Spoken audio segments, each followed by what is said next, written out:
বন্ধুরা, ৪৭ বছর আগে পৃথিবী ছেড়েছিল সে। এক দশক আগেই চলে গিয়েছিল সূর্যের নাগালের বাইরে।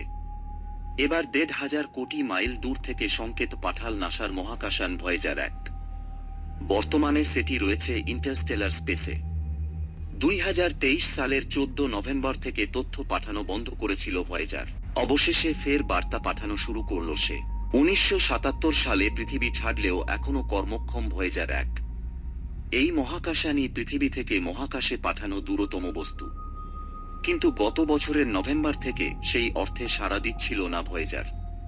পাঠাচ্ছিল অর্থহীন তথ্য। তবে পৃথিবী থেকে পাঠানো সংকেত কিন্তু দিব্যি রিসিভ করছিল যানটি। স্বাভাবিকভাবেই চিন্তার ভাঁজ পড়েছিল নাসার বিজ্ঞানীদের কপালে। তারা খুঁজতে শুরু করেছিলেন ভয়েজারের অসুখ। অবশেষে গত মার্চে মেলে হদিশ।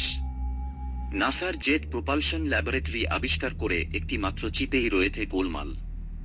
অবশেষে সেটিকে সারানো গিয়েছে। ৪৬ বছরের পুরনো কম্পিউটার সিস্টেমটি এখনও যে দিব্যি কাজ করতে সক্ষম তা সে বুঝিয়ে দিল নতুন করে। নাসার তরফে জানানো হয়েছে, ভয়েজার ১ মহাকাশযান অর্থপূর্ণ তথ্য পাঠানো শুরু করেছে। এবার আশা, শিগগিরই বৈজ্ঞানিক তথ্য সে পাঠাতে শুরু করবে। প্রসঙ্গত, ভয়েজার ১ ছাড়াও তার ৫ বছর পরে ভয়েজার ২ যাত্রা শুরু করেছিল। ২০১৮ সালে সেটিও সৌরজগতের নাগালের বাইরে চলে গিয়েছে। দুটি যানেই রয়েছে সোনার রেকর্ড। ১২ ইঞ্চির ওই রেকর্ডে রয়েছে সৌরজগতের মানচিত্র। রয়েছে একখণ্ড ইউরেনিয়াম, যার মধ্যে রয়েছে তেজস্ক্রিয় ঘড়ি। যে ঘড়ি দেখলে এটির উৎক্ষেপণের সময়টা জানা যাবে। ২০২৫ সালের কোনো এক সময় কিন্তু চিরতরে কাজ করা বন্ধ করে ভয়েজারের পাওয়ার ব্যাংক। তবে তখনও এর যাত্রা অব্যাহত থাকবে।